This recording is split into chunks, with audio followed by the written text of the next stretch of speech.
The core set is a new set of cards that Blizzard gives to all players at the start of the expansion year. Compared to the classic set, which has been in the game since launch, a lot of these cards are way better. As a whole, the core set introduced in 2021, the Year of the Gryphon, has seen a lot more of the free cards being used, compared to the classic set, which only had a few good staples amongst all the garbage cards. And in fact, a lot of the cards which were reintroduced into standard through the core set were buffed, being mostly playable by today's standards. Unfortunately, not every card Blizzard brought back hit the mark, so in this list we'll be going over the worst cards in the core 2021 set. And at number 10, we have Shadow Form. This 2-mana priest spell transforms your normal priest hero power into Mind Spike, which is a 2-mana hero power that lets you deal 2 damage to any target. This may seem like a pretty controversial pick to even be on this list, especially considering the hero power that deals 2 damage are actually pretty good. In the past, cards like Justicar Trueheart and Soul Priest were pretty valuable cards for their ability to provide 2 damage hero powers and racking in the value over time. Even now, ways to get 2 damage hero powers come a dime a dozen, with some cards like Wildfire seeing a ton of play currently. So why is this card on this list? Well, a while back, Shadow Form was reworked from its past form, which was a 3-mana priest spell that did the same thing. Except, if you cast it again, it would upgrade Mind Spike to deal 3 damage while still costing 2 mana. You may notice that in the new version, although it cost less, also removed the text that lets you upgrade your hero power. So even though you could run 2 copies of Shadow Form in your deck, if you had played the first copy earlier in the game, the second copy would literally do nothing when cast. Now, this doesn't seem too bad, especially since drawing 2 of the same card doesn't happen that often during a normal game of Hearthstone, except in one of the more recent expansions, Blizzard printed Dark Bishop Benedictus, a 5-mana 5/6 priest minion which has the effect where if you only have shadow spells in your deck, you automatically start the game in Shadow Form for free. This card was so good that it single-handedly made Aggro Priest viable, and saw play everywhere since its condition was so easy to fulfill. Benedictus basically power crept Shadow Form in every way, and even if you wanted to play them together in the same deck, it would literally be a 2-mana spell that did nothing. And while in a vacuum, Shadow Form has no reason to be on this list, because Benedictus exists, this card definitely deserves to be at the number 10 spot on this list. And at number 9, we have Elven Archer. This 1-mana 1/1 neutral minion lets you deal 1 damage to any target when you play it. Let's just say you can probably guess if a card is bad if you have to pay any mana for 2 effects which cost 0 mana. Elven Archer is one of the oldest cards in the game, being available in the classic set when you first opened the game. And because she came out in the earliest set, like most card games, she was bound to be either incredibly broken or unusable trash. Seeing as she's on this list, you can probably guess which category she falls into. She was originally meant to teach new players about balancing tempo or your onboard momentum and value, or how much card and mana advantage you currently have. Even though she may seem great at killing one of your opponent's 1-drops and putting a 1/1 on the board for just 1 mana, new players would soon discover that she died pretty much to every hero power and was not a card you wanted to draw in the late game. She did, however, find her home in alpha version Zoo Warlock, a deck which tried to swarm the board with a ton of small minions. Elven Archer was actually a pretty welcome part of the deck since she had a decent matchup against most of the early game minions, could help finish off a bigger minion with a battle cry, and could even deal 1 damage to face and kill your opponent if needed. Being a cheap minion also helped a lot since she worked well with buff cards, and because there weren't actually that many good 1-drops at the time. Of course, since then, 1-drops are now the most efficient minions in the game and have become insanely strong when compared to early Hearthstone cards. Just recently, Fillet Fighter was printed for Rogue, which literally has double the stats of Elven Archer, while still costing the same amount of mana. It's hard to justify using Elven Archer nowadays, even in the most aggressive decks, but she at least saw a pretty good amount of success in the earliest days of the game, which is why she's at the number 9 spot on this list. And at number 8, we have Baron Rivendare. This 4-mana 1/7 neutral legendary minion makes all of your minions' death rattle effects trigger twice while it's on the board. Baron was originally printed in the Curse of Naxxramas expansion, which centered around minions with death rattle, which is a keyword which only triggers on effect when a minion dies. And when a card wasn't ever really played in the expansion built around its synergy, you know there's some big problems with this design. For one, a 1/7 stat line isn't really understated for 4 mana, but it is really badly distributed. Typically, you want enough attack on a minion to be threatening to trade into, while having enough health to not die to cheaper minions. That's why you'll usually see pretty balanced stats on the best minions in the game, and never really anything too extreme. I think Baron Rivendare's stat line was originally designed to be able to tank a few hits and stay on board for as long as possible, but it doesn't even have the health to do that, because you need your other Death Rattle minions to die before you're able to get any value off of Baron's effect, it's pretty much going to be a sitting duck while you wait for your other minions to die. And with only one attack, your opponent's minions can easily trade into it while taking almost no damage in return. Baron only really saw play in quest priest decks, whose entire deck is made of death rattle minions so they can complete their quest, but even then, it was still one of the poorer cards in the deck. Because it was a legendary minion, you could only have one of them per deck, which made it almost impossible to build a deck around it.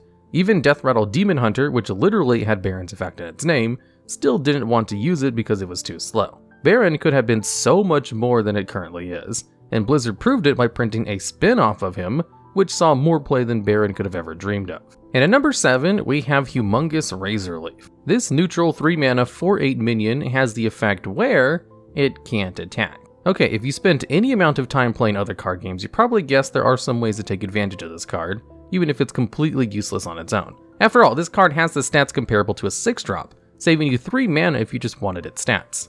The problem is, at least in the core set, there just really aren't that many cards that synergize with it. During the Year of the Gryphon, which included the core set and 3 expansions, I could literally only find 5 cards out of nearly 700 that had any synergy with Razorleaf. 2 of them have seen play but don't want to be used on Razorleaf. 1 had been nerfed to the ground, and the last 2 are cards that I almost forgot about. The only thing that keeps this card from sinking further down this list is that a long time ago there was a tier 3 deck called Silence Priest, which, as you probably guessed, silenced the text off of the cards like Humongous Razorleaf. Silence, for those of you who don't know, is a keyword which wipes any text or enchantments off of a buff, basically making it a vanilla minion.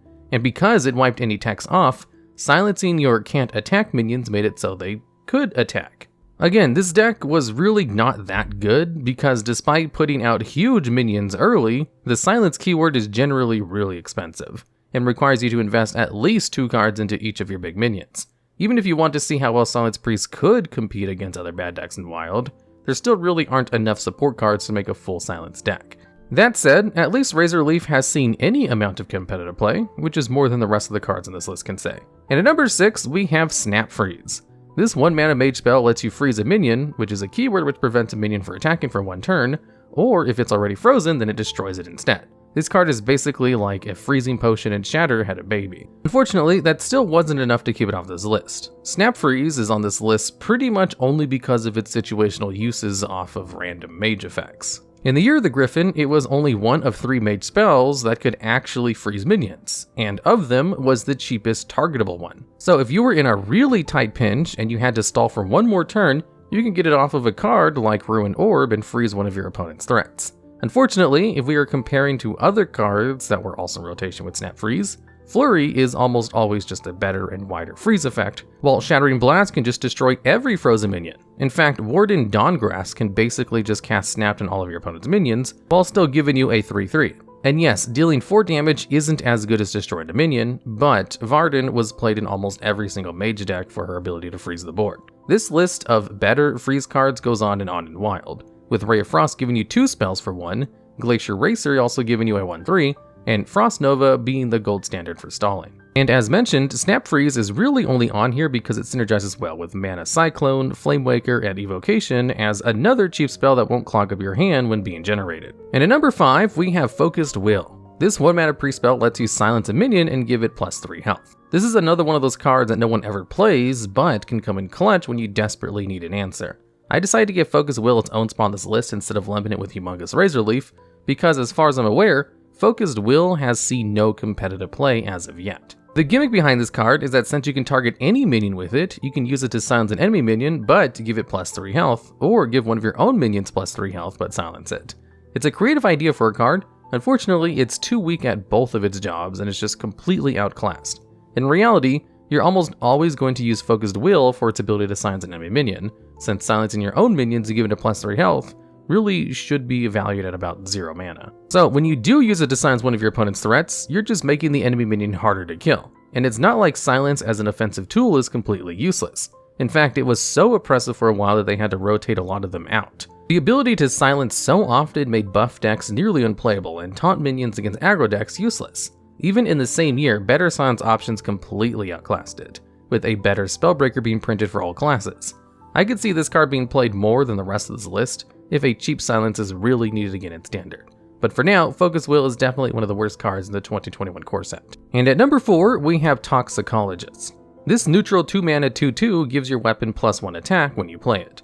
Other than being a tribeless 2-mana 2/2, less than half of all classes in Hearthstone can actually use weapons. In the top 5, we've really started to get to our meme tier picks that haven't seen any serious competitive play ever. Toxicologist was originally a card from one of the weakest sets ever, and I think they wanted to keep weapon buff cards from being too OP, which is fine from a game design perspective, but when maybe half of all classes can even use weapons, it's gonna hurt the viability of Toxicologist by a ton.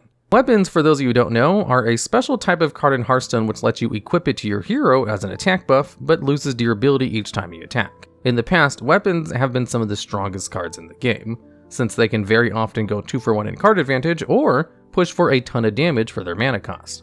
Old school versions of Pirate Warrior abuse the fact to create a very potent aggro deck, using pirates and their weapon synergy buffs to quickly close out games. One of the more underrated parts of the deck was the ability to increase the durability of weapons, which could make an Arcanite Reaper go from dealing 10 damage to 18 with just a 1/1 buff. Since then, almost no new weapon buffs give weapons durability, and only buffs their attacks. Toxicologist was just printed during the wrong time when Blizzard was really afraid of weapon buffs, even choosing not to make it a pirate so it wouldn't see any additional play. And in Standard, almost every weapon has 2 durability, meaning you're paying 2 mana for a 2/2 and a pitiful amount of damage.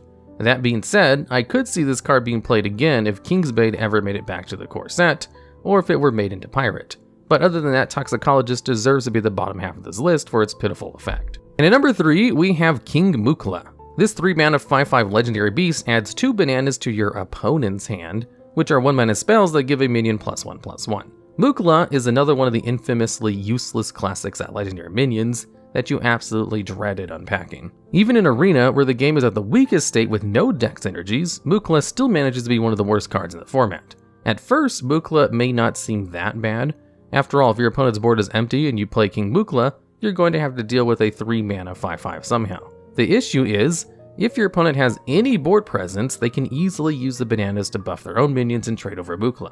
Like, if your opponent has a 3/4 on the board, they can use both bananas to kill Mukla and be left with a 5/1. Or, which is more likely to happen, is they'll save the bananas you gave them for an important turn. Like if they just need one more attack to kill one of your minions, or have minions that benefit whenever you cast a spell.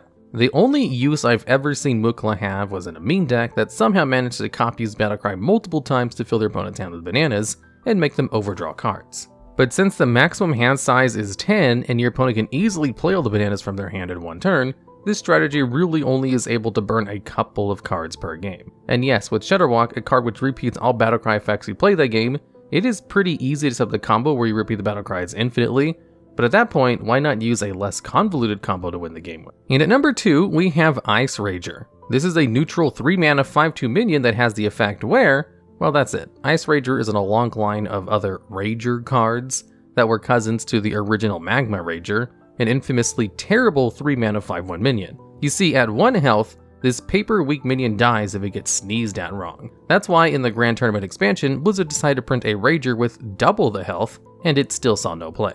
Years later, and with the introduction of elementals, Ice Rager gained its elemental tag, ultimately just screwing up the discovery options of other elementals. Yeah, there's really not too much to say about this card, since it literally has no good niches due to how frail it is as a 3-drop. The only deck I could possibly see ever playing Ice Rager is a Quest Druid deck. This quest requires you to summon 5 minions with 5 or more attack, and it just so happens that Ice Rager has the perfect amount of attack to proc it. Unfortunately, Blizzard has printed non-Rager Ragers with actually good battlecries that are infinitely better than Ice Rager in that deck, like Elder Longneck. An honorable mention goes out to the other vanilla minions in the 2021 core set, like Chillwind Yeti, Spider Tank, and River Crocodile, that have also been power crept over the years. Unlike all those cards though, Ice Rager never saw any play in any competitive deck, even during the early days of Hearthstone. I think Blizzard included this card in the 2021 core set as a Magma Rager replacement to signify the rotation of stronger cards. Or they just thought it was funny to include such a useless card. In any case, at least Ice Rager has the chance to deal damage, unlike the next card on this list. And at number 1, we have Holy Light. This 2-mana paladin spell simply restores 8 health to your hero, and that's it. This card is so simple that there's literally no nuances or special cases for when you play this card, other than when your hero is already at max health. That may seem like a lot considering your hero starts off at 30 health, And it is, but it's still not enough. Holy Light is mostly brought down by how bad healing is in most card games because of how unimpactful restoring health to your hero is most of the time. For example, if you're in a position where you're using healing to stay alive for one extra turn against an aggro deck, unless you're able to find a way to win the game or clear the board, they can just attack you again on their next turn. It's only when you're trying to play around direct damage that you really only ever have to heal, but by then you've probably already lost. The only big exception to this rule is Reno Jackson, a conditional card which can restore your hero to full health. But that's because he heals for so much that it's usually impossible for aggro decks to do that much damage again. Holy Light, which had been buffed from a measly 6 health, while better, offers no utility or value while your hero's at full health, is still outclassed in terms of healing. Flash of Light gives Paladins desperately needed card draw and can heal in a pinch. Benevolent Jinn gives you a body and can contest the board. And Healing Rain can even heal your minions if needed. Healing should be an extra bonus from a card and not the main focus. Otherwise, it's going to be a dead card or just delay the inevitable. And because Holy Light is a Paladin card and not targetable, you can't even use it to deal damage instead. The only possible deck I could see this card in is a gimmicky Paladin deck like Dual Paladin, which needs most of your deck to be spells in order to summon your big minions. But even then, I'm sure there are at least 30 other cards out there that can help this deck reach its win condition faster than Holy Light. And unless Blizzard prints a card which redirects face healing into direct damage to your opponent, I can pretty confidently say that Holy Light deserves to be called the worst card of the 2021 core set. Alright, and that's the list. If you have any ideas you'd like to see turn into videos or notice anything we missed, be sure to comment them down in the comments below.